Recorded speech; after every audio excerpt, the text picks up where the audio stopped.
1350 square feet একটি দোতলা foundation বিল্ডিংয়ের গ্রেড বিম কাস্টিং করতে আমাদের কি কি মালামাল লাগবে সেই বিষয়টি আপনাদের সাথে শেয়ার করব। আশা করি সে পর্যন্ত থাকবেন। সবাইকে ক্রিয়েটিভ ইঞ্জিনিয়ারিং পক্ষ থেকে জানাচ্ছি আন্তরিক শুভেচ্ছা, অভিনন্দন। দেখতে পাচ্ছেন আমাদের কাজটি চলমান রয়েছে।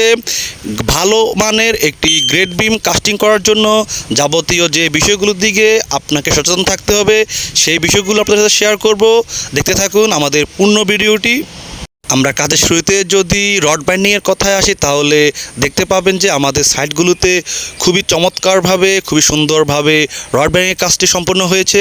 দেখতে পাচ্ছেন বেশিরভাগ সাইটে যে ভুলটি হয় আমাদের সেখানে ভুলটি হয়নি। আমাদের কলাম এবং বিমের জয়েন্টে আমরা রিং দিয়েছি, আমাদের বেশিরভাগ সাইডে সেটি পরিলক্ষিত হয় না। দেখতে পাচ্ছেন আমাদের রড বাইন্ডিংগুলো খুবই চমৎকার এবং খুবই সোজা রয়েছে এবং খুবই গুণগত মানসম্পন্ন একটি কাজ বলা যায়। খুবই অসাধারণভাবে আমাদের রড বাইন্ডিংগুলো সম্পূর্ণ করা হয়েছে। রড বাইন্ডিংয়ের ক্ষেত্রে দ্বিতীয় যে বিষয়টি সেটি হচ্ছে আমাদের বিমের রডগুলো সবগুলোই কলামের ভিতর দিয়ে প্রবেশ করেছে। আপনারা দেখতে পাচ্ছেন আমাদের প্রত্যেকটি ভীমের রড কলামের ভিতর দিয়ে গিয়েছে। এতে কলাম এবং ভীমের খুব ভালো একটি জয়েন্ট হবে এবং খুবই মজবুত একটি কনস্ট্রাকশন কাজ হবে। দেখতে পাচ্ছেন আমাদের সকল রড কলামের ভিতর দিয়ে গিয়েছে এবং খুবই স্ট্রেট রয়েছে আমাদের রডগুলো। দ্বিতীয় যে বিষয়টি সেটি হচ্ছে আমাদের শাটারিংগুলো আমরা সবগুলোই কাঠের ব্যবহার করেছি, কিন্তু আমরা সিমেন্টের পলিব্যাগ দিয়ে সবগুলোই আমরা সেটে দিয়েছি। এতে খুব ভালো একটি ফিনিশিং আসবে।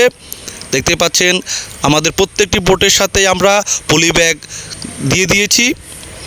যেহেতু আমাদের গ্রেড বিমটি মাটির উপরে হচ্ছে সেক্ষেত্রে অবশ্যই যে গ্রেড বিমটির তলদেশে একটি 10 ইঞ্চি সোলিং আপনারা করে নেবেন। কখনোই সোলিং ছাড়া আপনারা নিচে কাস্টিং করবেন না। সোলিং থাকার কারণে আপনার বিমের যে সাইজ এবং শেপ খুব ভালো থাকবে।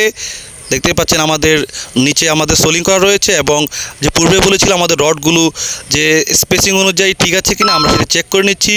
যেটি ছিল আমাদের ডিজাইন অনুযায়ী পারফেক্ট ছিল এবং দেখতে পাচ্ছেন আমাদের রডগুলো কত সোজা ছিল এবং সাপোর্টে রডের স্পেসিং আমরা চেক করে নিচ্ছিলাম, সবগুলো পারফেক্ট ছিল। এবং দেখতে পাচ্ছেন আমরা যেটা বলেছিলাম বারবারই আমাদের কাঠে শাটারিং হওয়ার পরেও আমরা সবগুলোকে চারদিক দিয়ে মাটি দিয়ে আমরা চেপে দিয়েছি। এতে কি হবে, আপনার যে ভীমের অরিজিনাল যে আমাদের ডিজাইনকৃত সাইজ এবং শেপটি ছিল সেটি বজায় থাকবে। অনেক ক্ষেত্রে কি হয়, শুধুমাত্র কাঠের প্যারেক দিয়ে বা বাতা দিয়ে এটাকে আটকানো হয়, মাটি দিয়ে চাপ দিয়ে দিলে সেটি খুবই শক্ত মজবুত হয়। বাইবেটিং করার সময় সেটি নড়ে যায় না, সরে যায় না। এতে আমাদের কাজের গুণগত মান যেভাবে ভালো থাকে তেমনি আমাদের কংক্রিটের ওয়েস্টেজও অনেকাংশে কমে যায় এবং একটি ভালো মজবুত কাজ পাওয়া যায়। অবশ্যই আপনারা কলামগুলোকে রিং দিয়ে বেঁধে নেবেন, এতে কলামের রডের অ্যালাইনমেন্ট ঠিক থাকবে, পরবর্তীতে কোনো প্রকার ঝামেলা হবে না। ঢালাই করার পূর্বে অবশ্যই আপনারা আপনাদের ভীমগুলো পরিষ্কার করে নেবেন, যদি কোনো প্রকার ময়লা অপদ্রব্য থাকে যাতে সেগুলো পরিষ্কার করে নেওয়া হয়।